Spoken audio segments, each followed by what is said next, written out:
One thing about it, the internet will beg an artist to drop a highly anticipated project with their signature sound just to hear the album and immediately go, "That's it? This is trash.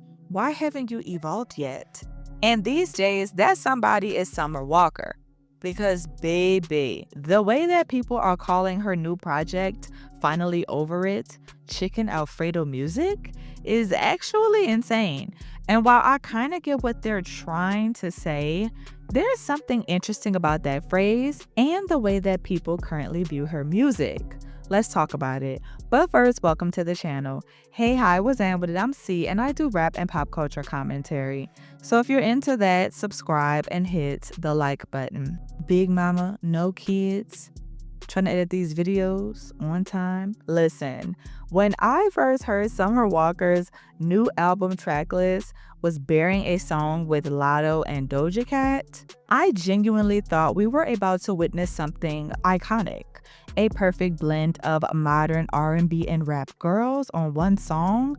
The streets needed this moment. Honestly, they could have thrown Mariah the Scientist on there to hum and whine a little bit for 5 seconds, and it would have fit. Look, I even saw a TikTok of someone impersonating JT on the song, and it low-key ate too. And in its own way, Go Girl is a moment. It's already the song of social media.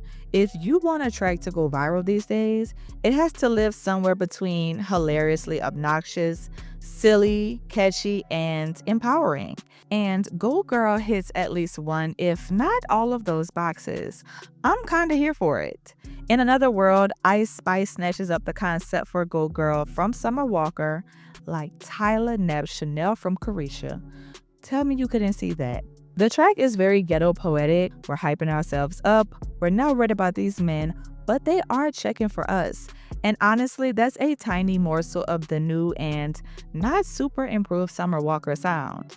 Hop in, girls. We're not completely decentering men. We're just doing it differently this time. Instead of crying in the car, we're making him buy us one, and then we're possibly still crying in it.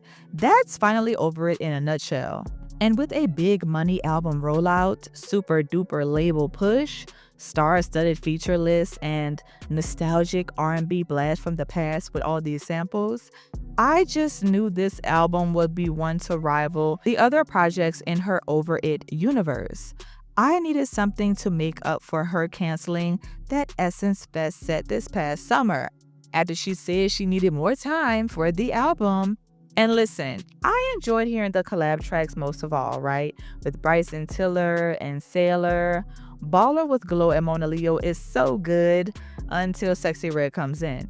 And I do appreciate the use of a few of the old school R&B samples. Summer Walker low-key gives me Child of Destiny and Brandy. Overall, the project isn't as unexciting as people make it seem.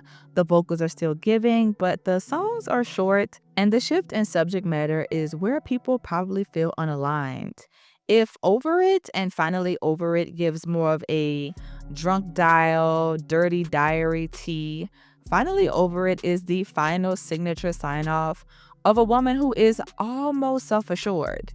If you don't feel like a full-blown I don't give a F baddie, the next best thing is to kind of fake it till you make it. But I don't know if I'm super convinced. Same with the image. This whole album rollout with the artwork, the whole rich white sugar daddy vibe, and then her playing on Anna Nicole Smith's marriage to that wrinkly rich billionaire oil tycoon, J. Howard Marshall, that was certainly a choice. But Anna Nicole did used to work them poles and them pockets, so maybe her and Summer got more in common than we think. But I get it, Summer's new vibe is all about moving away from the lover girl vibe to be some man's favorite side chick to trick on. She made that clear with her social media back and forth a few weeks ago, which I thought was all a stunt for her album rollout, when a voicemail leaked of her pleading to be with Rich the Kid, despite him having a fiance and kids. He even made fun of his girl, saying that, listen, she wasn't the only one that was creeping with him. Long gone are the days of defending her ain't shit baby daddy. This time, she's creeping with yours. It's nearly 2026. Evolving looks different for everyone. But one of the biggest complaints overall seems to be about her sound. Now, it's no secret that fans miss that London on the Track production, that early summer signature, especially since this project ends the Over It era. I've seen people say that's what's missing, but that creative relationship sailed a long time ago. During her album rollout, she even joked about that, doing a lie detector test skit with the question being if London would be on the track, and Summer answering with an absolutely not. Y'all know she was triggered on that last project when he took credit for production and she had to gather him. There's something about having a wildly successful debut with your then boyfriend, producer turned baby daddy turned ex. It kind of seals your fate artistically with a lot of listeners. When you step away, things are bound to sound different. Which brings me to the whole Chicken Alfredo music thing. Now, I thought the joke started because of Latto's vocals going viral. Even Latto complained about the mixing. Girl, forget the mixing. It's given dry, and that's okay. I thought that was the whole point. Because both Latto and Summer are given the same energy, while Doja was over there low-key eating. I mean, I enjoyed her little vibe, despite people saying that she had the weakest part.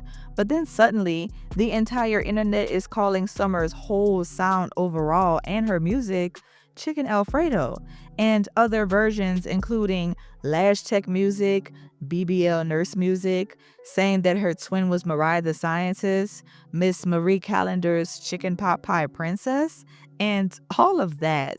My favorite was the girl who said that this song would have been on her MySpace page in middle school. And honestly, I was very much so Rihanna We Ride, Cassie Official Girl, and Tynesha Kelly Coded back then. So, yeah, I agree.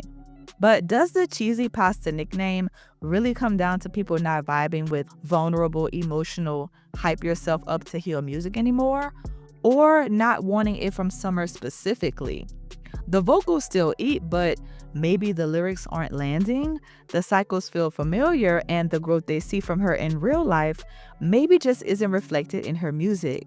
Meanwhile, the pop girls recycle themes all the time, like it could very much be giving Ariana Alfredo, but I digress. And labels like this put artists like her in an impossible position. If they switch their sound too much, we say they're trying too hard. If they keep it the same, suddenly it's plain, boring, and unseasoned.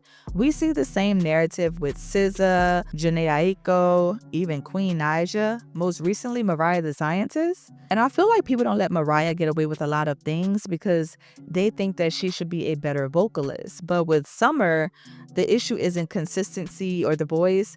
The issue is the disconnect. What's wild is that when Summer first came out, the whole karma, playing games, girls need love, her peak, she was perceived as this soft, introverted, emotionally raw artist. The themes were all about heartbreak and loneliness. She even spoke on her mental health.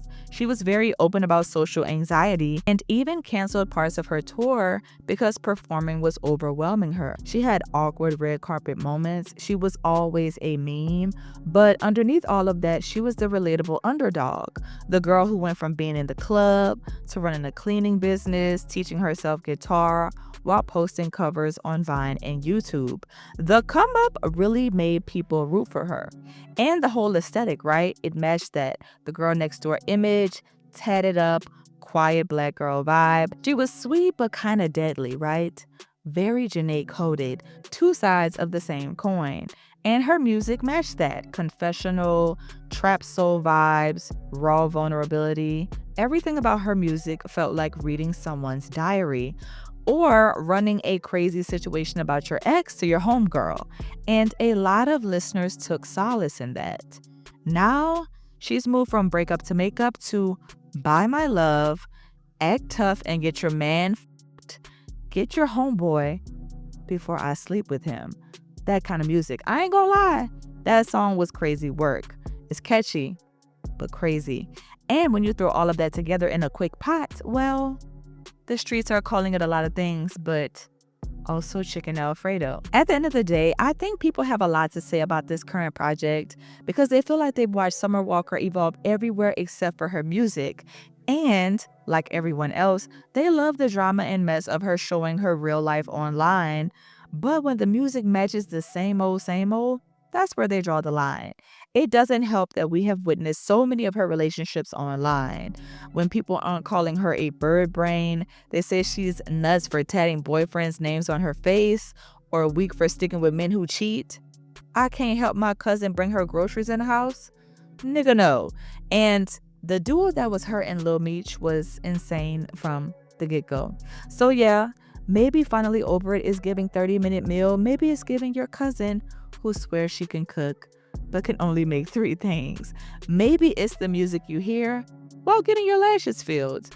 But we already know Summer is going to continue singing her heart out, collecting her men and meals, and confusing the internet with a new boo. Till then, you go, girl. Keep making your creamy noodles. If that's what feels right, I'm still listening.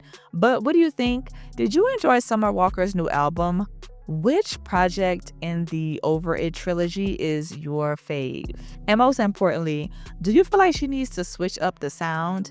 Or is the internet just bored again and ready to complain? When we get bored, it's either egg on some beef or call the artist boring. You know how that go. Let me know your thoughts in the comments.